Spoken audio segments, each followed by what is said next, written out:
Você já se sentiu inseguro ao término de uma relação de trabalho, diante da ausência de algum documento que discipline o final dessa relação? Meu nome é Heleno Mota, eu sou especialista em Direito do Trabalho e falarei para você sobre os 5 principais tipos de contrato de trabalho. Mas antes, curte o nosso vídeo, se inscreva no nosso canal e ative as notificações para que você possa receber as nossas novas publicações. É importante você saber que contrato de trabalho é um documento que rege direitos e obrigações dos atores sociais, o empregado e o empregador, desde o princípio da relação de trabalho até a sua conclusão. Esse contrato, em regra, esse contrato geralmente pode ser também tácito, mas o nosso assunto é tratarmos da importância de que esse contrato de trabalho seja sempre escrito. O primeiro contrato que eu gostaria de trazer para vocês é o contrato por prazo determinado. Ele, em regra, ele já nasce com um prazo final de validade. Na sua constituição prévia, no momento que você assina o contrato, você já sabe o início e o fim dessa contratação. Ele é utilizado em situações de contratações temporárias, de sazonalidades específicas ou para substituição de trabalhadores que estão afastados por alguma situação de suspensão do contrato de trabalho ou para tirar férias de outro trabalhador.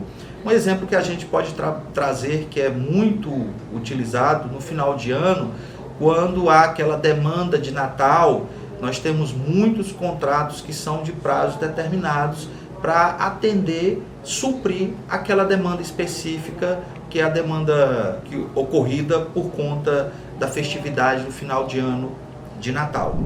O outro contrato que eu gostaria de falar com vocês é o contrato de trabalho por prazo indeterminado.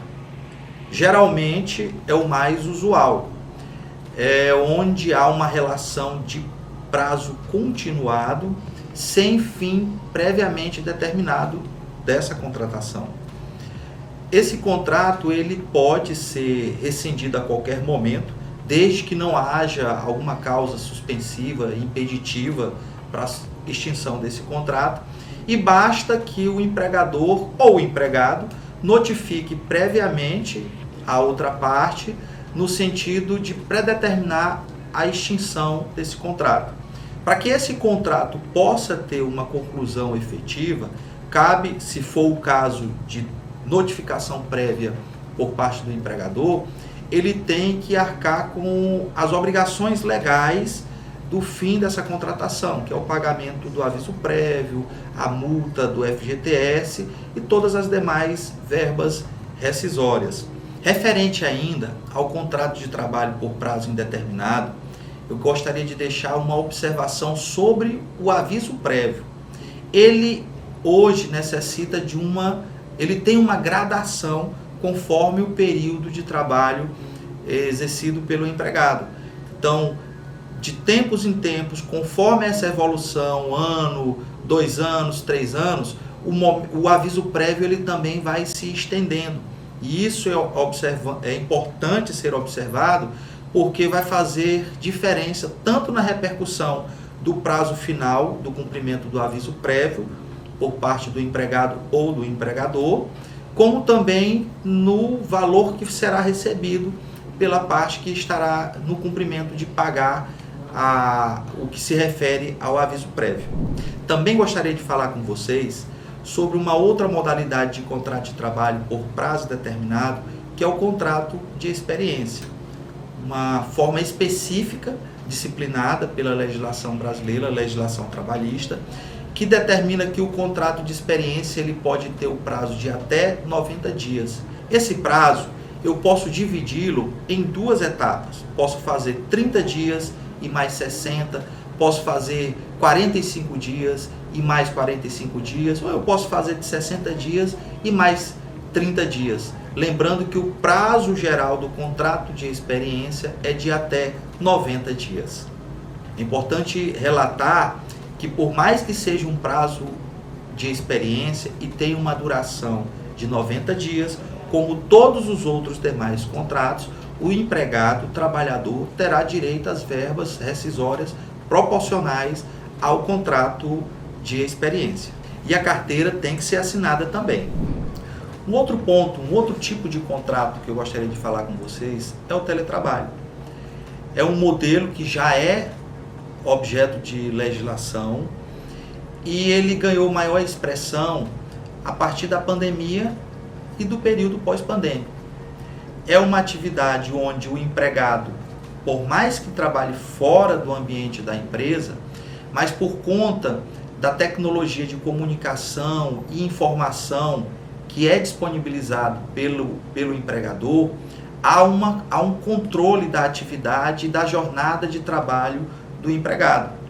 É importante que vocês saibam que o teletrabalho ele não cai nas exceções do trabalho externo, a exemplo do motorista que faz viagens, do representante comercial ou do próprio vendedor externo. O prestador de serviço, o empregado que trabalha em regime de teletrabalho, ele pode ter a sua atividade, a sua jornada de trabalho e o seu controle de atividades acompanhado pelo empregador e, por conta disso, pode, dependendo da jornada e do tipo de trabalho prestado, pode haver, eventualmente, adicional noturno ou hora extra a ser aplicada. Por último, e também de importância para o contexto de prestação de serviço, que eu gostaria de tratar com vocês, de falar para vocês, é o trabalho, o contrato de estágio. Por mais que ele não esteja regrado como um contrato de relação de emprego específico, mas ele é um contrato, é uma espécie de contrato de trabalho.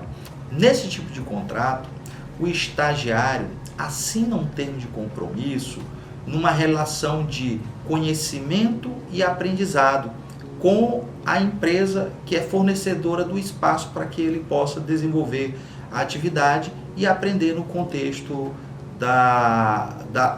do trabalho que ele vai desenvolver dentro da empresa. Esse contrato ele precisa de 3 atores sociais. Um é o estagiário, o outro é a empresa e o terceiro é a instituição de ensino que vai fazer a ligação desses 2 atores, como eu falei, o estagiário e a empresa que vai receber esse estagiário no espaço de atividade dela.